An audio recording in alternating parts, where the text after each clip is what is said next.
Olá, seja muito bem-vindo na linha de chegada com Andrea Hensler. Hoje a história é 42 km no deserto mais árido do mundo.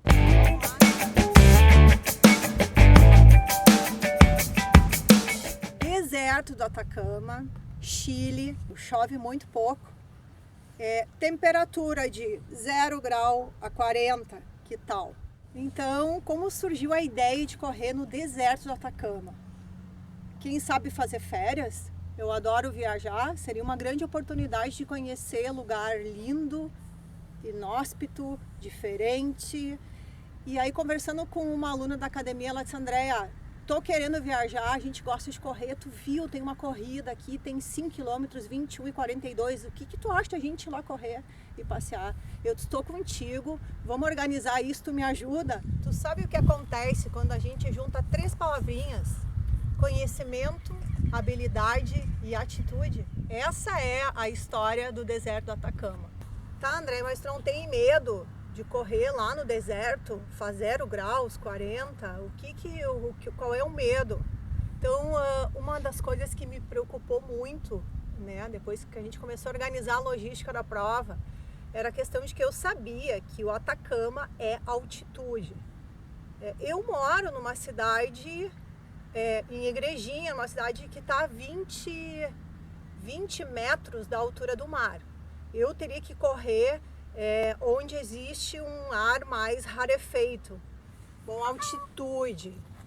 O que acontece com o teu corpo quando ele está mais alto? Então, eu li, tem um tal do sorote. O que é esse sorote aí? Sorote é o bicho grande que pode te pegar no meio de uma montanha. Então, sorote é o mal da altitude. É onde o teu corpo se comporta onde o teu corpo se comporta de forma diferente. O que pode acontecer quando tu está na altitude? Bom, menos oxigênio, teu corpo precisa respirar de alguma maneira e ele não tem todo esse oxigênio disponível e ele acaba fazendo uma transformação dentro dele, né, para absorver menos oxigênio. Isso pode causar dor de cabeça, indisposição, vômitos. Então tem a nossa pressão aumenta, então a tendência é ficar uma pressão mais alta. Então, o tal do sorote, será que vai dar certo? Não dá? O que eu posso fazer como treinamento? Não sei se isso funcionaria, mas os meus treinos era sair da minha casa, que era o centro de Igrejinha, e subir até o lugar mais alto, né? Valia como treino. E na minha cabeça eu ia pensando que isso também poderia valer como um treino de altitude. Outra coisa, calor. Então vamos lá, verão de Igrejinha, 40 graus, vamos lá, planilha de treino afiada, feita por mim mesmo, né? Respeitando para mim chegar no ápice, né? Para mim chegar lá com todo o gás. Corria, aproveitava o horário de meio-dia e 1h da tarde e fechava minha academia, era meu horário de intervalo e saía para correr. Então vamos lá, vencido os medos, calor e altitude, era hora de comprar passagem e embarcar. Embarcamos em Porto Alegre, fomos até uma cidade que se chama Calama. Calama, a gente pegou um transfer, fomos até o tão sonhado São Pedro de Atacama, que era o lugar aonde sairia a prova. São Pedro de Atacama é algo que eu recomendo vocês viajarem. E fomos ver o Vale de la Luna e o Vale de la Muerte. Foi muito legal. Eram os lugares onde eu passaria, afinal de contas, durante os meus 42 quilômetros, 2 dias depois. O Vale de la Luna. O melhor horário para ir para o Vale de la Luna e para o Vale de la Muerte é para olhar o pôr do sol. Então, era umas 4 horas e a gente foi. Quando eu cheguei no lugar, eu me deparei com um cenário fantástico para tirar fotos. A formação rochosa é areia, gesso e argila, de tudo aquilo ali. Fizemos fotos, andamos mais um pouco de carro e tal, já deu para perceber o tipo de terreno que eu ia enfrentar na prova: areião, fofo, cascalho, caverna e né? Então já estava começando opa, é por aqui que eu vou. Segundo dia no deserto do Atacama, e a gente não tinha muito tempo, a gente queria aproveitar e viajar. Pessoal, assim, comecei a observar uns atletas com dor de cabeça, aquele tal do sorote, né? E eu ali tranquila, eu já sabia que eu precisava me hidratar bastante, eu e a Clarinê sempre com as garrafinhas de água para lá e para cá. O que a gente organizou? Olha, André, tem um lugar aí que se chama o Geyser do El Tátil, só que isso é lá em cima, a gente vai a 4.000 e pouco. O que tu acha? Clarinês, não temos muito tempo. Tudo que eu li sobre adaptação é que a gente precisa ir devagar, então se eu estava a 1.900, eu podia ir a 2.400 e depois não tinha esse tempo. Vamos aproveitar nossas férias e vamos subir lá para cima. É um lugar que se chama Geyser do El Tátil. Entramos no ônibus e nós começamos a tiritar de frio e tira o casaco e bota o casaco e olhava a temperatura do ônibus que estava dentro e ia 5, 4, -2, a gente não tinha casaco, começamos a se enrolar na bandeira do Brasil e tudo que tinha direito. Lembra do tal do sorote? Começou a pegar lá em cima, me abaixava para tirar fotos, quando levantava, ficava tonta. Eu disse, Clarinês, se isso aqui vai me dar na prova, eu não sei o que vai acontecer. Voltamos lá para São Pedro de Atacama. Próximo dia, eu tinha mais um dia antes da prova, a gente aproveitou para fazer um outro passeio, Lagunas Altiplânicas, que são lagos lindos e maravilhosos, de cor azul, né, que a gente fez fotos fantásticas e a gente aproveitou para tomar um banho numa água com uma densidade de sal que vocês não imaginam. A gente boia, tenta mergulhar, teu corpo vem para cima. Então foi meu pensamento antes da largada. Essa prova vai ser minha. Lembra daquelas palavras iniciais que eu falei para vocês? Conhecimento, habilidade e atitude. Conhecimento eu já tinha. Eu tinha estudado tudo, o que poderia acontecer, o que não poderia, e, né? Habilidades. Poxa, eu sou corredora desde 2003. Era 2012, né? Deixa eu conferir aqui. Era 2012. Olha quantos anos se passaram e quanta experiência eu consegui adquirir. Eu comecei com corridas de 5, 10, meia maratona, ultramaratonista, então eu tinha todas as habilidades que eu precisava para ganhar essa prova. Atitude, correr com cabeça boa, ter confiança, ter pensamento positivo e fazer acontecer. Então eu iniciei um projeto, né? Eu tive a iniciativa de fazer ele, eu também tive a acabativa. E essa acabativa foi com o melhor resultado que eu projetei para mim, né? A vitória. Então, né, o Maquininha lá, nosso amigo, dando as boas-vindas para todo mundo e 1, 2, 3 ou 4, 3, 2, 1 e larga a prova. Então larga a prova, 5 km, 21 e 42, largou todo mundo junto. E tinha em algumas partes que a gente ia se dividir. Minha amiga Clarinês, tchau pra ti, 5 km seguiu reto. E eu percebi que eu estava muito bem, dei um gasão, o meu corpo começou a responder muito bem. Aí eu vi, um cara disse, vai firme que tu tá no pelotão da frente.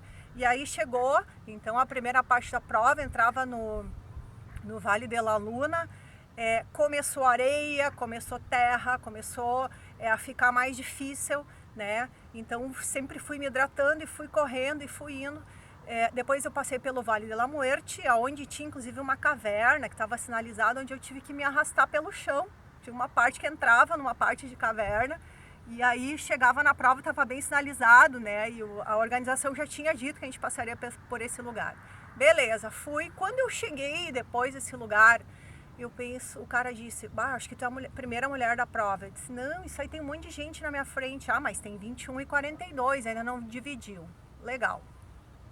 Seguimos e aí encontrei o Giorgio Rabolini, que é um médico amigo meu de Porto Alegre, que é triatleta, ele e a esposa dele.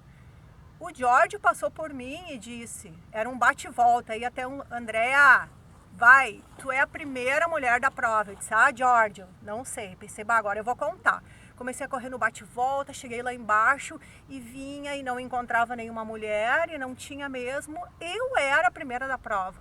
Cabeça no lugar é o que eu precisava ter. Mentalmente essa prova era minha.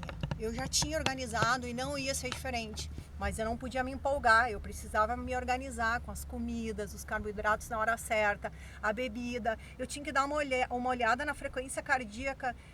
Eu não podia me desconcentrar e saber quantos quilômetros eu ainda tinha para frente para manter. Atrás vinham outras meninas. E segui no passo firme, e foi. E aí tava correndo com este macacão aqui, hora de fazer xixi. O que eu faço? Nossa, muito complicado tirar o macacão para fazer xixi. Fui atrás da duna, tirei o macacão, olha o tempo que eu perco. E a outra menina atrás. E fui, e ligeiro, e vai, corre, né? E aí, quando eu me aproximo de São Pedro da Atacama, eu escuto uma maquininha, aquela música, dizendo: e lá vem a primeira mulher do deserto, a primeira mulher, a vencedora do deserto do Atacama. E o nome dela é Andrea Hensler. E eu cruzo a linha de chegada e eu já vejo a minha amiga Clarinês, viu? Eu disse que ela ia ganhar essa prova. Então foi uma experiência muito bacana.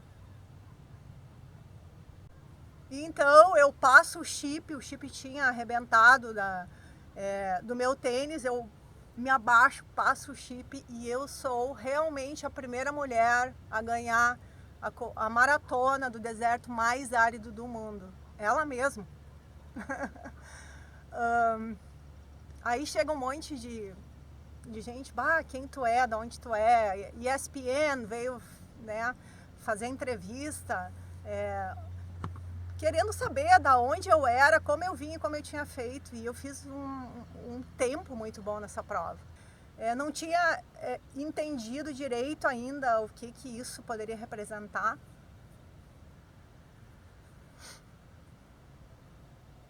E eu me emociono cada vez que eu falo nessa prova. Foi muito legal, fiquei feliz, já encontrei minha amiga Clarinês, ela disse: ideia, fiz terceiro na geral dos 5 quilômetros e a gente, né, comemorou os outros 2 dias que a gente ainda tinha pelo deserto.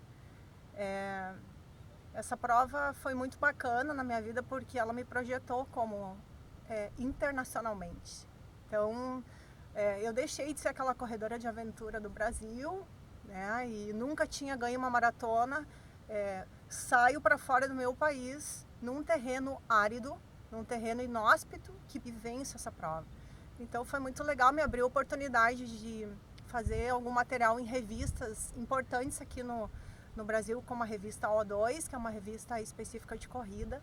Tem uma reportagem muito legal lá, sobre toda a minha história de maratona. E vamos lá, pegar o avião e voltar para casa. E que bagagem eu trago de volta, né?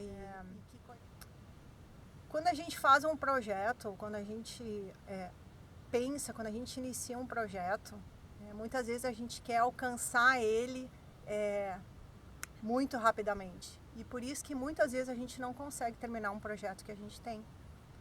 Tanto em corrida, quanto em trabalho, quanto em profissão. A gente tem a mania de querer fazer e querer ter o resultado. O que essa prova significou na minha vida? Eu iniciei um projeto, né? Eu tinha habilidades, né, que já foram construídas ao longo de muitos anos e que eu coloquei ela em prática lá, né? Foram muitas corridas, muitos treinos e muitas outras provas, e dando passinho por passinho, né, em cada momento desses anos. E depois de 9 anos, então, eu tenho a minha primeira maratona, né? O que eu precisei? Eu precisei ter atitude para terminar esse projeto. Vai lá e faz. Então, acho que isso serve tanto para a vida esportiva quanto para a vida de vocês aí, né? Lembra 3 palavrinhas-chave: conhecimento, habilidade e atitude. É exatamente o resultado do teu sucesso. Espero que essa história tenha contribuído para vocês, que tenha servido em algum exemplo. Eu já me sinto muito feliz. Beijo e até a próxima aventura. E é assim que eu me despeço do programa de hoje. E fica comigo que semana que vem tem muito mais aventura.